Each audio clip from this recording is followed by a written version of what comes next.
For most of her life, Linda's disguise held flawlessly. But as every perfect system eventually does, hers began to falter. Not with a confession, not with a grand mistake, but with something smaller. It began with numbers. Numbers that looked harmless, until they started whispering the truth. Well, it started with something so small it should have disappeared in a filing cabinet forever. A simple clerical mistake, a hotel receipt tucked into the wrong stack of papers, ended up tearing through 3 decades of carefully guarded silence. The date on that slip didn't match anything on record. The name wasn't Linda Davis's, yet the credit card used traced straight back to her. For most people, that would be a harmless mix-up. For Linda, it was the first loose thread in a secret she had spent half her life protecting. At first glance, the receipt seemed innocent. 2 nights in a modest inn several states away, nothing extravagant. But the problem was timing. On those same dates, Linda was listed in the town newsletter as attending a charity gala. She had even been photographed at the event, or so everyone thought. When auditors cross-checked the details, the story cracked open. The purchase wasn't made locally, and the signature on the hotel register was hers, in unmistakable handwriting. The small-town historian, church volunteer, and PTA organizer had quietly stepped into 2 realities, one public, one hidden, and it all began to unravel because of that misplaced piece of paper. The revelation didn't come from detectives or journalists at first. It came from a quiet municipal auditor named Priya, who noticed that a few donations in the cultural program books appeared twice, under slightly different names. It looked like a clerical oversight until she found the hotel receipt clipped where it didn't belong. That single mistake turned an ordinary audit into the beginning of a scandal.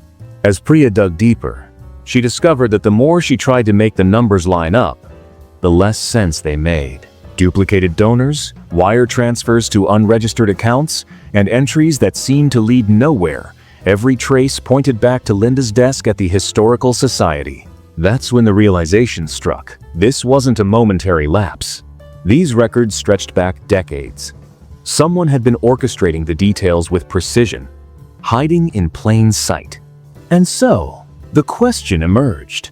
How could a woman so ordinary, so perfectly integrated into her community, maintain an entire second existence without anyone noticing? The answer, it turned out, was found in the very perfection that made her invisible. Her predictability was her disguise.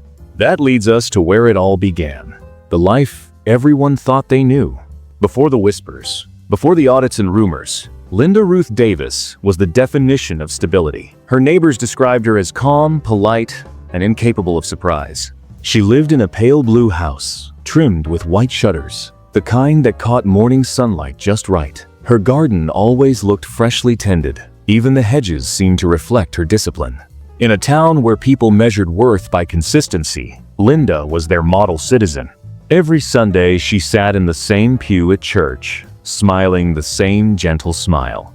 She was never late to a PTA meeting, and always showed up with the best-selling pie at charity auctions. To anyone watching, Linda's life moved like clockwork, predictable, peaceful, almost too perfect. And that's exactly what made her impossible to suspect. The truth is, Linda built that image like a wall. Every small habit, from how she parked her car facing the street, to how she left lights on in one room while traveling, was designed to project presence even when she wasn't there. When friends asked about her occasional absences, she always had a tidy explanation. A work conference, a state heritage event, sometimes even an educational tour. No one questioned her, because her reputation carried weight. In small towns, trust can be as powerful as invisibility. Her job at the Historical Society gave her access to archives, travel funds, and community grants. She handled old documents, managed donations, and occasionally traveled to nearby towns for exhibitions. Nothing about that sounded suspicious, until you realize how perfect a cover it provided. A woman already expected to deal with paperwork, money, and travel could easily hide small anomalies without raising alarms. And she did. For years, Linda maintained a P.O. box in a neighboring town, something almost no one else did. When neighbors asked why she didn't use her local post office, she'd smile and say, "Oh, It's closer to work trips. No one thought twice. But inside that box, investigators later found correspondence under 2 different aliases. One clearly linked to her, the other to someone who didn't seem to exist. Her friends still insist she was always around, that she couldn't possibly have been living another life. But memory can be deceptive. Psychologists call it false recall, when the mind fills gaps with assumptions. People saw Linda so often that even when she wasn't there, they assumed she must have been. That assumption became her shield. Everything about her public life was crafted to look ordinary. Yet each piece of that ordinariness served a hidden design. The pastel blue house, the reliable smile, the well-timed absences. They weren't coincidences. They were camouflage. And behind that calm exterior, something far more calculated was waiting to be found. Because as flawless as Linda's facade seemed, the numbers Priya uncovered were only the beginning. A quiet pattern about to reveal something far darker hiding beneath the surface. When Priya first stumbled across the irregularities, she almost let them go. Duplicate donation entries were common enough. Human error, data overlap, or a simple software glitch. But something about these stood out. Each duplicate was identical in amount yet assigned to a slightly altered name. Mary Ann L. Dalton in one column, Mary L. Dalton in another. To most, that would be coincidence. To Priya, it looked like someone was testing how far they could push invisibility. She decided to cross-check those records with travel reimbursements from the Historical Society, where Linda managed community funding. The deeper she dug, the more tangled the web became. Small expenses, hotel stays, mileage reimbursements, catering invoices, all seemed reasonable on their own. But they connected like dots, forming a shadow image underneath the town's financial history. Each time, Linda organized a heritage event. Small sums were routed through different names, all leading back to the same traceable patterns. Duplicate donors, ghost vendors, and carefully split deposits. And that's when Priya realized the pattern wasn't new. It went back decades. Old ledgers from the early 2000s showed the same handwriting, the same numeric quirks, amounts rounded just slightly off from whole numbers, as if to mimic randomness. Forensic accountants later noted that this kind of subtle irregularity is a hallmark of someone deliberately trying not to look suspicious, too clean, and it raises questions. Too messy, and it breaks the illusion. Linda had found the balance and maintained it for years. Priya's findings reached the mayor's office quietly at first, a few whispered concerns about clerical inconsistencies. But when those minor errors lined up with the same days Linda had filed travel claims, a chilling possibility surfaced. She wasn't just fabricating entry. She was constructing an alternate paper trail for her double life. Rumors spread fast in small towns, and soon whispers filled coffee shops and school parking lots. Linda Davis, the historian, into something illegal? It sounded absurd. Yet every spreadsheet Priya analyzed added another crack to Linda's flawless image. The final detail that made Priya certain something larger was hidden came not from numbers, but from what they hinted at: travel. Hotel bookings under multiple aliases, flight tickets purchased with prepaid cards, and destinations that made no sense for her official duties. She wasn't attending local events. She was somewhere else entirely. The question was no longer if Linda was leading another life. It was how she had kept it invisible for so long, and who might have helped her do it. And that answer came from a discovery not on a balance sheet, but inside her own home, where the truth had been quietly waiting all along. When Linda's children began cleaning out the attic, they thought they were sorting through nothing more than old boxes and forgotten holiday decorations. But beneath one wooden dresser, wedged under a false bottom panel, was a tin container sealed tight with layers of electrical tape. Time had turned it dull, but inside lay the most vivid portrait of who their mother really was. Dozens of journals filled the box, all written in her careful handwriting. At first, they looked ordinary. Grocery lists, choir practice reminders, notes about bake sales. But as her son flipped through the pages, a sudden shift in tone stopped him cold. The same handwriting continued, but the words belonged to someone else, detached, coded, clinical. Entries listed strange abbreviations. C9 confirmed. North exit 1000 400. Meeting complete.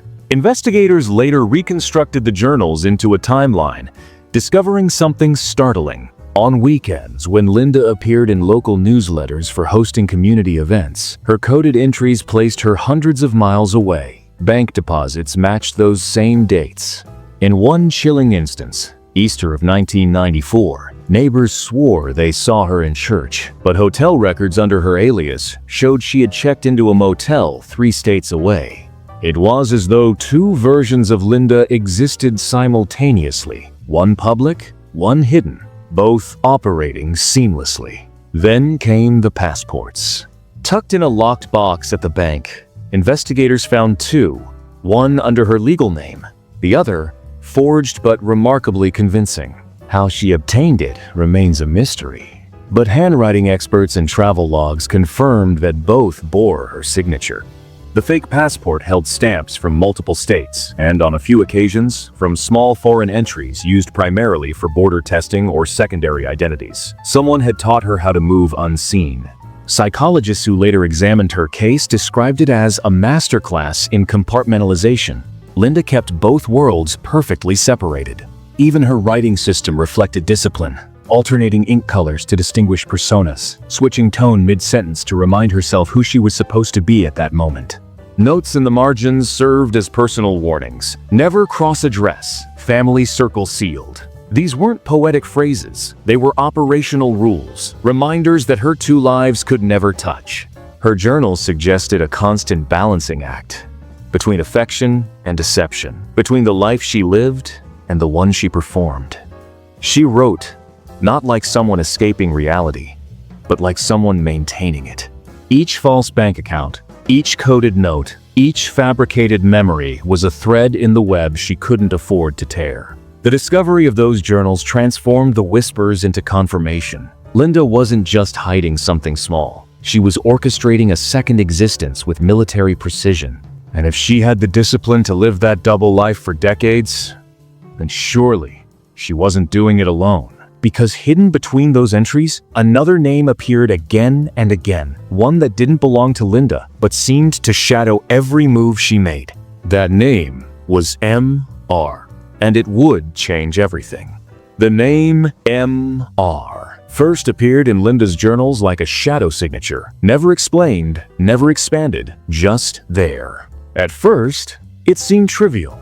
A set of initials scribbled beside phrases such as transfer confirmed or C9 secure.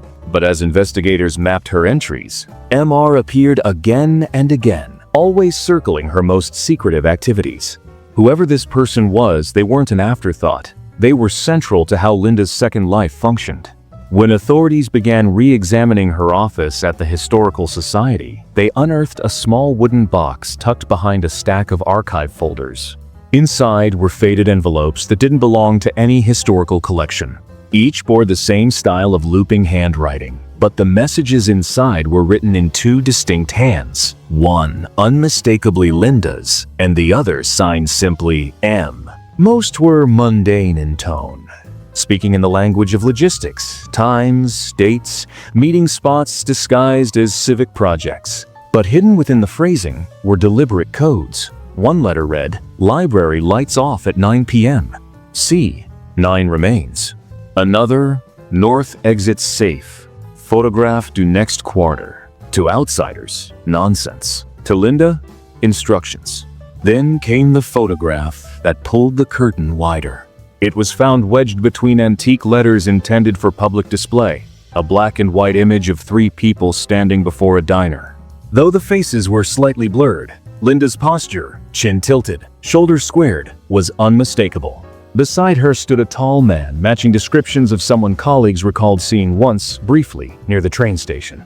He was quiet, forgettable, the kind of person you remember not because of who they are, but because of how deliberately they avoid attention. Investigators compared his faint features to public record IDs and narrowed the initials down to one name, Michael R. Hale, a former logistics officer connected to several short-lived nonprofit organizations that existed only on paper. That discovery changed everything. The donations Linda processed weren't disappearing, they were circulating through shell foundations, each registered to vacant storefronts or P.O. boxes. Money moved in small, deliberate amounts, often $247.50 or $369.20, repeating over and over as if serving as a code rather than a sum. Financial analysts noted that such repetition might mark checkpoints in a covert system, a way of signaling completion through numbers rather than words. If that's true, Linda's accounting records weren't mistakes. They were messages. Tracing those transfers painted a map that stretched far beyond her small town. Postmarks connected locations along old railway lines, always towns where records of cultural projects existed, but no actual events ever occurred. To anyone outside, they were harmless civic efforts. To those inside, perhaps something else entirely. A quiet network built on invisibility. Rumors began swirling. Some said Linda was part of a secret philanthropic movement, bypassing red tape to fund forbidden causes. Others whispered about espionage, blackmail, even survival, claiming she was protecting something or someone. No one could confirm any of it. But one thing was clear. Linda Davis hadn't been operating alone. She was part of a structure designed to remain unseen. A machine of secrecy so precise, it survived 3 decades without a single leak. And yet, what such systems often forget is that secrecy comes with a cost. Even the most disciplined double life leaves cracks. And for Linda, those cracks began not in spreadsheets or letters, but in the quiet corners of her home. By the time the investigation reached Linda's doorstep, her family had already sensed the fracture long before anyone called it by name. Her husband, Richard, had spent years living beside a woman who seemed half present, as though part of her mind always stood in another room. At dinners, she would fall silent mid-conversation, fork paused in the air, eyes distant. When he asked what was wrong, she'd smile and say, "Just tired." But it wasn't fatigue. It was calculation. For 3 decades, Richard accepted the same small absences, the sudden business trips, the delayed returns, the moments she'd vanish during family gatherings to take mysterious phone calls. She never missed anniversaries outright, but she often arrived late, distracted, apologizing with the same rehearsed sincerity. He loved her consistency, never realizing that consistency was her camouflage. Their children noticed it too, though in softer ways. They remembered birthdays where their mother slipped out to grab candles and returned long after the cake was gone. At school plays, she was sometimes in the first row, sometimes a no-show with a note about overtime. When they asked where she'd been, she'd always have a reason. Kids believe reasons until they grow old enough to sense patterns. Later, when investigators showed Richard fragments of her coded journals, he recognized certain days. The dates matched weekends when she'd said she was visiting relatives or handling archive work out of town. It wasn't just the deception that hurt. It was realizing how seamlessly she'd integrated lies into the rhythm of their lives. Each half-truth had been wrapped in affection, each absence softened by habit. One of the most haunting details came from a set of counseling records the couple left behind in the late 1990s. The therapist described Linda as emotionally present, yet guarded, unwilling to discuss stress. Richard appeared lonely but patient, hoping honesty would return if he simply waited long enough. It never did. Friends described Linda the same way, pleasant, reliable, but unreachable past a certain point. Her best friend Helen once said Linda was like a reflection. You could see yourself talking to her, but you never really saw her. That comment, meant as a compliment years earlier, later sounded like prophecy. The strain of secrecy began manifesting physically. Medical files revealed chronic insomnia, elevated heart rate, and fatigue consistent with long-term anxiety. Doctors prescribed mild sedatives, but she rarely filled them, writing instead in her journal about managing equilibrium. Every night, the woman who appeared calm to everyone else lay awake calculating the balance between 2 worlds. Psychologists studying her later called it controlled fragmentation, a psychological state where a person divides their identity so thoroughly that the compartments stop communicating. For Linda, that division was survival, but it came at the expense of intimacy. Each lie built distance. Every secret reinforced the wall between her two lives. And as those walls thickened, her family began to crumble in quiet, unseen ways. Because no matter how disciplined a secret keeper may be, love requires presence, and Linda was never fully there. What none of them realized was that the emotional cracks forming inside her home were only the beginning. Outside, the truth was closing in fast, and the network she'd spent 30 years maintaining was about to collapse under the weight of exposure. The first real crack didn't come from investigators, or even from her family. It came from Linda herself. After decades of precision, she made a single, almost unnoticeable mistake. A misplaced signature on an authorization form, something she'd probably done 1,000 times before.